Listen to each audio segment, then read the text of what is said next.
Hello বন্ধুরা, আমি আকাশ। আমাদের চ্যানেলে সবাইকে স্বাগত জানাই। তো এই ভিডিওতে আমি রিভিউ করব সিংঘাম এগেন মুভিটি। তো চলুন না সময় নষ্ট না করে ভিডিওটি শুরু করা যাক।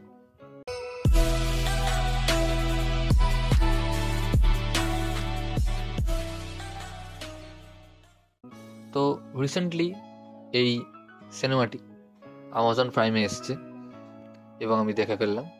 তো সত্যি কথা বলতে আজকে অনেকেই পুষ্পা 2 দেখেছে, অর্থাৎ পুষ্পা দ্য রুল, এবং দারুণ বক্স অফিসও করছে সিনেমাটি। এবং সিনেমাটিকে অনেকে পজিটিভ বলেছে, আবার অনেকে নেগেটিভ বলেছে।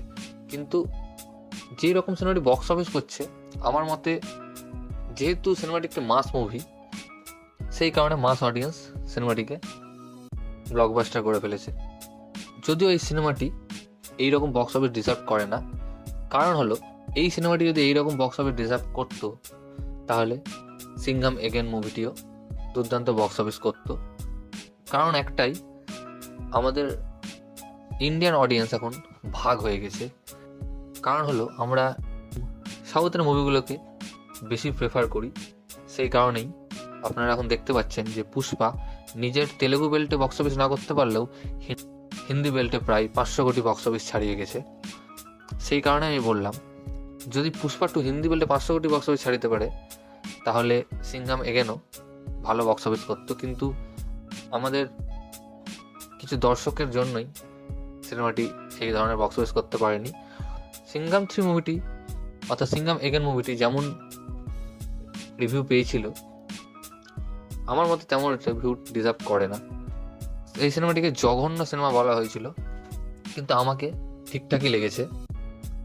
আর এই সিনেমাটি একটু ভালো বক্স অফিসে ডিজার্ভ করতো। তো যাই হোক, যা হওয়ার হয়ে গেছে, সেটা তো আর শুধরানো যাবে না। তো চলে আসি সিনেমাটি নিয়ে। তো সিনেমাটি আমাকে ঠিকঠাক এন্টারটেনমেন্ট, ওয়ান টাইম ওয়াচ ভালোই লেগেছে। সিনেমাটি ডাইরেক্ট করেছেন রোহিত শেট্টি, এবং সিনেমাটি সিংঘাম ফ্র্যাঞ্চাইজারি সিনেমা, আপনারা সবাই জানেন। এবং এখানে কাস্টিংটা বিশালই বড় ছিল, এবং কপ ইউনিভার্সের যত আমরা হিরোদের দেখেছি তারা সবাই ছিল। অজয় দেবগান থেকে শুরু করে সিম্বা অর্থাৎ রণবীর সিং, সূর্যবংশী অর্থাৎ অক্ষয় কুমার, এবং আমরা আরও দুজনকে দেখতে পেয়েছি এখানে নতুন। সেটি হলো টাইগার শ্রফ এবং লেডি সিংঘাম দীপিকা পাদুকন। এছাড়াও ভিলেনে আমরা অর্জুন কাপুরকে দেখতে পেয়েছি। তার কাজ ঠিকঠাক, বলতে গেলে সবারই কাজই ঠিকঠাক, খুব ভালোও নয়, খুব খারাপও নয়। এই সিনেমার একটা জিনিস আমি ভালো দেখলাম, যে সিনেমাটি আমি দেখার সময় একটাও গান পেলাম না, যেটা খুবই ভালো ব্যাপার, যেটা আমাকে ভালো লাগলো। এবং সিনেমার লাস্টে আধা ঘন্টায় যে অ্যাকশন রয়েছে, সেটা বেশ ভালো। হ্যাঁ, সিনেমাতে খরচ করা হয়েছে প্রায় 350 কোটি 400 কোটি খরচ করা হয়েছে, কিন্তু সেই লেভেলের ভিএফএক্স দিতে পারেনি। কিন্তু সিনেমার আধ ঘন্টা দেখে বেশ মজা আসবে, এন্টারটেনমেন্ট পাবেন আপনি।